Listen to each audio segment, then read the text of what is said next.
ఉన్న యాకోబు కూడా ఐగుప్తుకు వచ్చాడు. जब आखिरी में बहुत बुढ़ा होकर याकूब उसे स्मरण आया, बुढ़ा हुआ याकूब उसे स्मरण आया. యాకోబు ఐగుప్తుకు వచ్చిన తర్వాత जब याकूब मिस्र आने के बाद యోసేపు యొక్క ఇద్దరు కుమారులను ఆశీర్వదిస్తున్నాడు. यूसुफ के दोनों पुत्रों को वो आशीषित कर रहा था. ఐగుప్తులో యోసేపుకు పుట్టిన ఇద్దరు కొడుకుల పేర్లేంటి? मिस्र में जब यूसुफ के द्वारा जन्माए हुए दोनों बच्चों का नाम क्या है? ఎఫ్రాయిం, మనష్షే. एफ्राइम और मनश्शे. మనష్షే పెద్దవాడు, ఎఫ్రాయిం చిన్నోడు. मनश्शे जो है वो बड़ा है, एफ्राइम छोटा है. వాళ్ళని ఆశీర్వదిస్తున్నాడు ముసలి యాకోబు. बूढ़ा याकूब जो है उन्हें आशीषित कर रहा है. ఆది కాండము 48వ అధ్యాయము उत्पत्ति 48वां अध्याय 15-16 వచనాలు. 15 व 16वें आयत में देखते हैं. అతడు యోసేపును దీవించి, నా పితరులైన అబ్రహాము, ఇసాకులు ఎవని ఎదుట నడుచుచుండిరో ఆ దేవుడు, నేను పుట్టినది మొదలుకొని నేటి వరకు ఎవడు నన్ను పోషించేనో ఆ దేవుడు, అనగా సమస్తమైన కీడులలో నుండి నన్ను తప్పించిన దూత ఈ పిల్లలను ఆశీర్వదించునుగాక. फिर उसने यूसुफ को आशीर्वाद देकर कहा, परमेश्वर जिसके सम्मुख मेरे बाप दादे अब्राहम और इसहाक चले, वही परमेश्वर मेरे जन्म से लेकर आज के दिन तक मेरा चरवा बना है, और वही दूत मुझे मेरी सारी बुराई से छुड़ाता आया है. वही अब इन लड़कों को आशीष दे. నన్ను పోషించిన దేవుడు అనగా నన్ను తప్పించిన దూత. यानी मेरा पालन पोषण किया हुआ परमेश्वर, इसका मतलब ये है कि मुझे छुड़ाया हुआ दूत. పరలోకంలో కోటాను కోట్ల మంది దూతలు ఉన్నారు. स्वर्ग में करोड़ों करोड़ों तादाद में स्वर्गदूत है. అందులో ఒక ఆయన స్పెషల్ దూత. और उसमें से एक विशेष दूत है. ఆయన కూడా దూత అనే పేరు ఆయనకు. उसका नाम भी दूत है. కానీ వాస్తవానికి ఆయన యెహోవా దేవుడే. सच्चाई यही है कि वो यहोवा परमेश्वर है. మానవ లోకము పుట్టిన తర్వాత మనుషులలో కలిసిమెలిసి ఆ దేవుడే మనిషిగా ఎలా సంచరించాడో, मानव जाति जन्मने के बाद वो परमेश्वर जिस प्रकार से मानव लोगों से जिस प्रकार से मानवता से उन्होंने चला फिरा, అలాగా ఈ మానవ లోకం పుట్టక ముందు उसी तरह से ये मानव जाति जन्मने से पहले దేవుడు ఒక దేవదూతలాగా దూతల మధ్య సంచారం చేశాడు. परमेश्वर एक दूत होकर उन दूतों के बीच में चला फिरा करता था. అది చాలా పెద్ద సబ్జెక్ట్. बहुत बड़ा विषय है वो. యేసు ప్రభు వారికి ఒక పేరున్నది. ప్రకటన గ్రంథం 22:16లో प्रकाशित वाक्य 22 उसके 16वें आयत में प्रभु यीशु मसीह का एक नाम है. నేను ప్రకాశమానమైన వేకువ చుక్కను అన్నాడు ఆయన. చదవండి 22:16. 16. ओके. मुझ यीशु ने अपने स्वर्ग दूत को इसीलिए भेजा कि तुम्हारे आगे कलीसियाओं के विषय में मैं इन बातों की गवाही दे. मैं दाऊद का मूल वंश और बोर का चमकता हुआ तारा हूं. बोर का चमकता हुआ तारा అంటే ప్రకాశమానమైన వేకువ చుక్క లేదా? बोर का चमकता हुआ तारा अंते వేకువ చుక్కేనా? बोर అంటే వేకువ చుక్క అంటే వేకువ అంటే ఏంటి? बोर इसका मतलब क्या है? बोर తెల్లవారుజాము. Right wonderful. తెల్లవారుజాము, सुबह सुबह पैठे के समय. అంటే ఏంటంటే అడవిలో నిద్రపోయేవాళ్ళు, जब जंगलों में सोने वाले, వాళ్ళ గడియారాలు ఉండవు పాతకాలంలో. पुराने प्राचीन काल में उनके पास घड़ियां या समय सारणी नहीं थी. సూర్యోదయం జరగబోతోందని వాళ్ళకి ఎలా తెలుస్తుంది? सूर्योदय होने वाला है वे कैसे समझते थे? ఆ తూర్పు దిక్కున पूर्व के ओर జస్ట్ బిఫోర్ సన్ రైజ్, సూర్యోదయానికి కొంచెం ముందు सूरज उगने से थोड़ा पहले ఒక ప్రకాశమానమైన చుక్క ఉదయిస్తుంది. एक तारा जन्मता है. ఆ చుక్క రాగానే దానికి అర్థం ఏంటంటే వెనక సూర్యుడు వస్తున్నాడు. जैसे ही वो तारा आता है उसका अर्थ यह है कि अब उसके बाद सूरज आने वाला है। అలాగా యేసు ప్రభు వారికి వేకువ చుక్క అనే ఒక పేరున్నది. उसी तरह यीशु मसीह का नाम जो है बोर का चमकता हुआ तारा, यह नाम है। మరి ఇక్కడ సూర్యుడు ఎవరు पर यहाँ सूरज कौन है फिर? అంటే 84వ కీర్తన 11వ వచనంలో యెహోవా సూర్యుడును కేడెమునై ఉన్నాడు.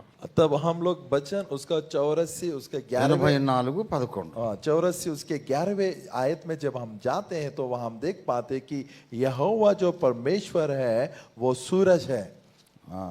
ఉందా మీ బైబిల్లో? आपके बाइबल में है क्या? యెహోవా దేవుడు సూర్యుడు यहोवा परमेश्वर सूर्य और ढाल है। ఉందా మీ దగ్గర? సూర్యుడు దేవుడు సూర్యుడట. परमेश्वर सूर्य है ఇప్పుడు యేసు ప్రభు ఏమో వేకో చుక్క అంట. और यीशु मसीह जो है बोर का तारा है। అంటే దేవుడు కొన్ని కోట్ల ప్రపంచాలను సృష్టించాడు ఈ భూగోళం లాగా. इस जिस प्रकार से भूगोल जिस प्रकार से है उसी प्रकार से करोड़ों संसार दुनिया परमेश्वर ने बनाया है।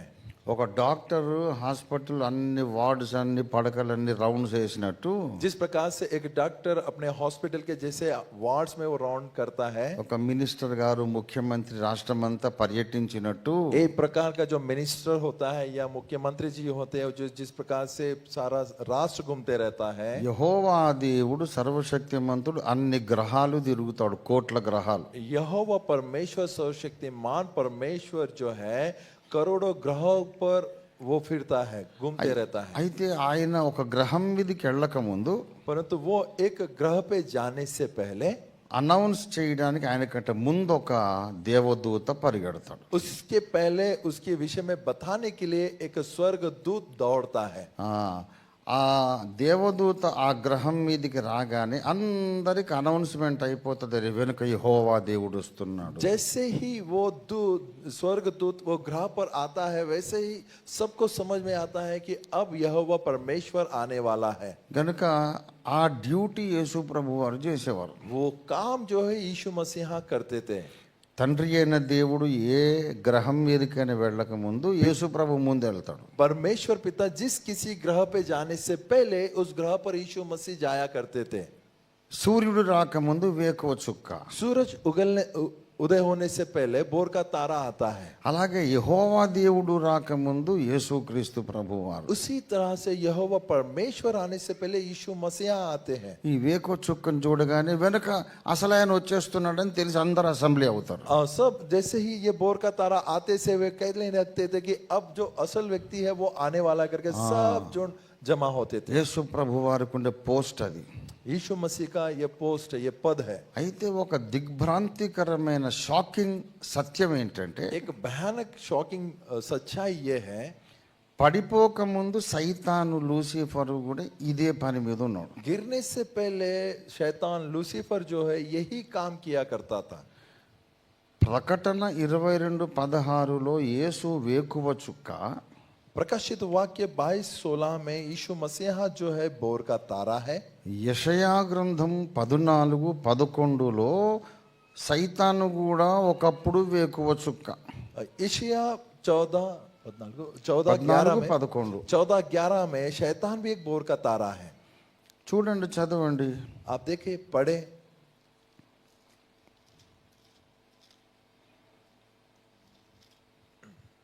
పద్నాలుగు 11 ఏముంది మీ దగ్గర?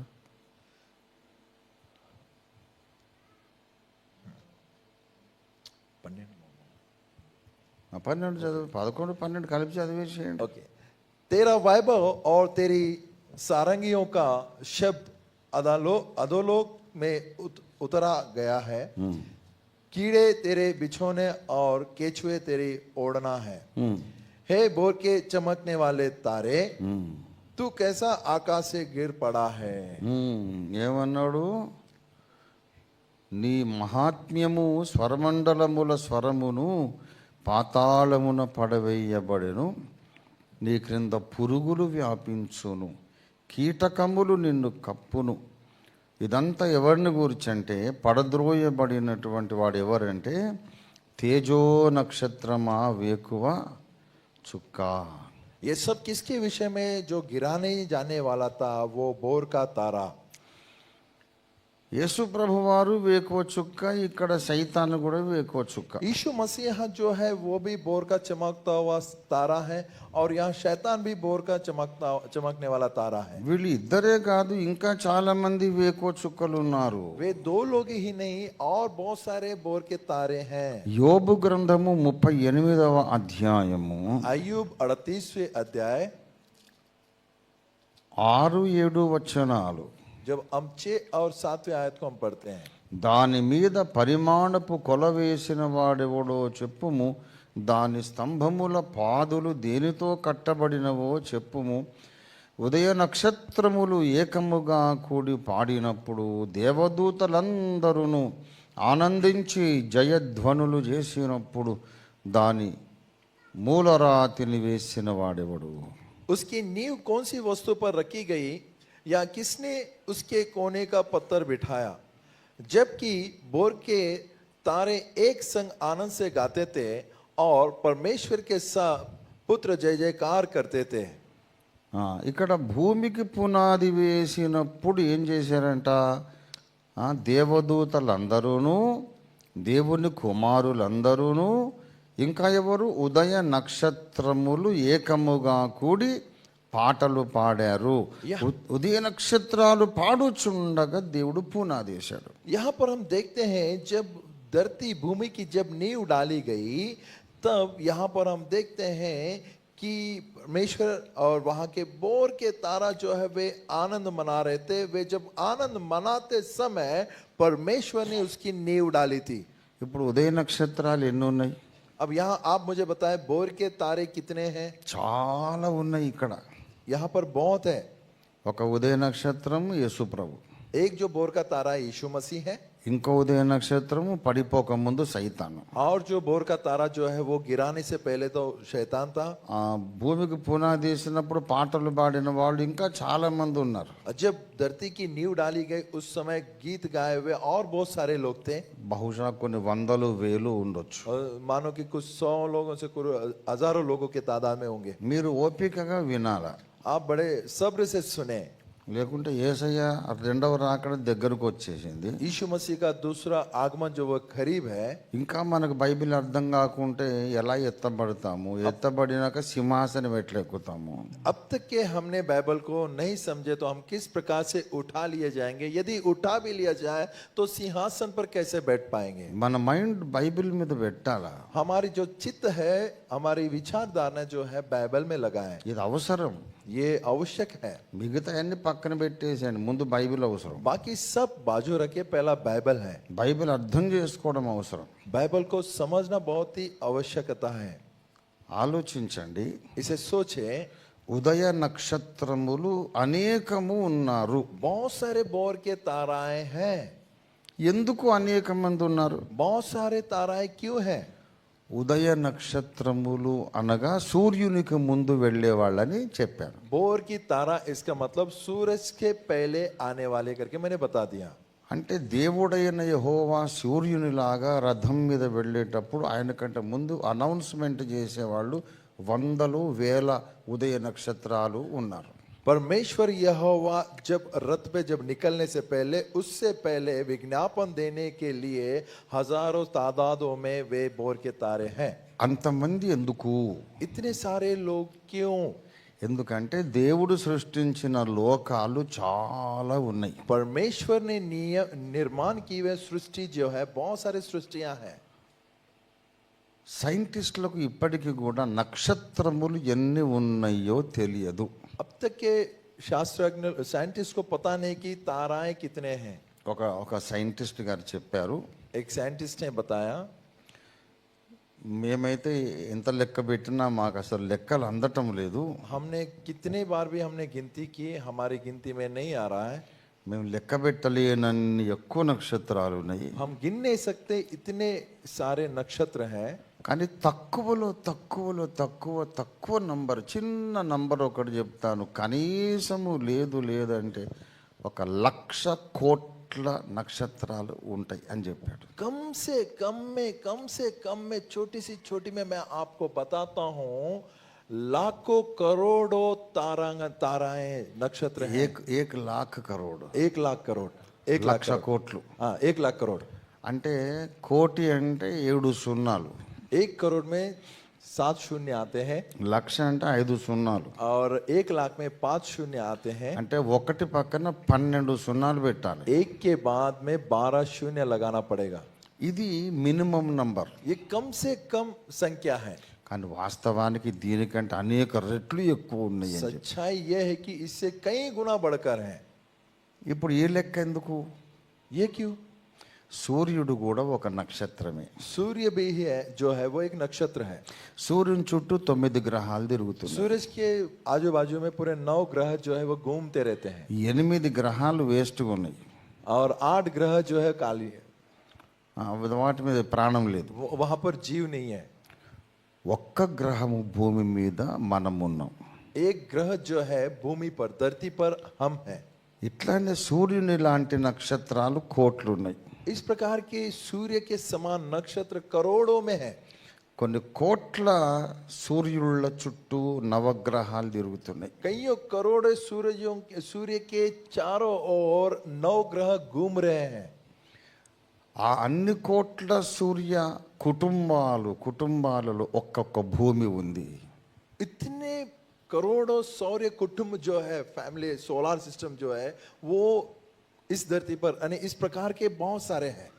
ఇక్కడ ఒక సూర్యుడు ఉన్నాడు, చుట్టూ ఒక భూమి తిరుగుతా ఉంది. यहाँ पे एक सूरज है, उसके चारों ओर एक धरती घूम रहा है। ఇక్కడ ఇంకో సూర్యుడు ఉన్నాడు, చుట్టూ ఒక భూమి తిరుగుతా ఉంది. यहाँ पे और एक सूर्य है, उसके चारों ओर धरती घूम रही है। అట్లా కోట్ల సూర్యుల చుట్టూ కోట్ల భూములు తిరుగుతున్నాయి. इस प्रकार करोड़ों सूर्यों के चारों ओर करोड़ों धरतियां घूम फिर रहे हैं। అన్ని భూముల మీద మనలాంటి మనుషులు ఉన్నారు. इतने सारे धरतियों पर हमारे समान मनुष्य है। అందుకే దేవుడు తన కుమారుని ద్వారా ప్రపంచములను నిర్మించనని హెబ్రీ పత్రిక 1:2 చెప్పబడింది. हिब्रानियों 1:2 में यूं लिखा गया, परमेश्वर अपने पुत्रों के साथ संसारों को नियमित किया, निर्माण किया। హెబ్రీ పత్రిక 11:1లో हिब्रानियों 11:1 में ప్రపంచములు దేవుని వాక్యము వలన నిర్మాణమైనవి. युग जो है परमेश्वर के वचनों के द्वारा निर्माण की गई है। క్యా నిర్మాణ కియా? परमेश्वर क्या निर्माण किया? ఏం నిర్మాణం చేశాడు? परमेश्वर ने क्या निर्माण किया है? చదవండి 11:1. 11:1 इब्रानियों 11:1।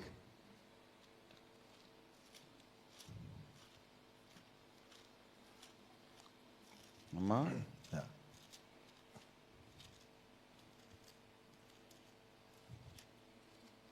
11:1 హెబ్రీ పత్రిక. 11:1।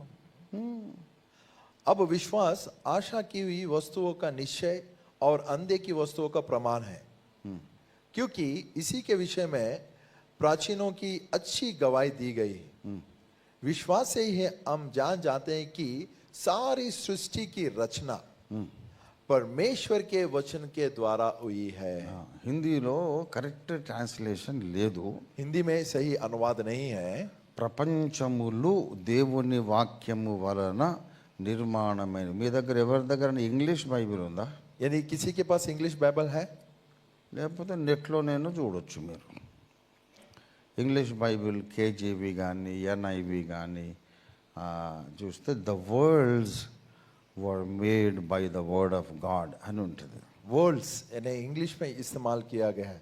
ప్రపంచములు దేవుని వాక్యం. మీరు హెబ్రీ 1:2లో ఏమనుంది? అక్కడ కూడా సృష్టి అని ఉంటుందా? లేదు. ఏమనుంది 1:2లో? 1:2 విశ్వాసం విషయం కాదండి. 1:2 సారీ ఇబ్రానీ 1:2లో కొంచెం इन अंतिम दिनों में हमसे पुत्र के द्वारा बातें की, जिसे उसने सारी वस्तुओं का वारिस ठहराया और उसी के द्वारा उसने सारी सृष्टि की रचना की। మళ్ళా సృష్టి అని. కానీ ఒరిజినల్ లాంగ్వేజ్ హీబ్రూ గ్రీకు భాష. ఇది గ్రీకు భాషలో రాయబడింది. కొత్త నిబంధన గ్రీక్లో రాయబడింది కదా. గ్రీక్లో రాయబడిన మాట ఏంటంటే ఎయోన్స్ వర్ క్రియేటెడ్ బై హిమ్. ఎయోన్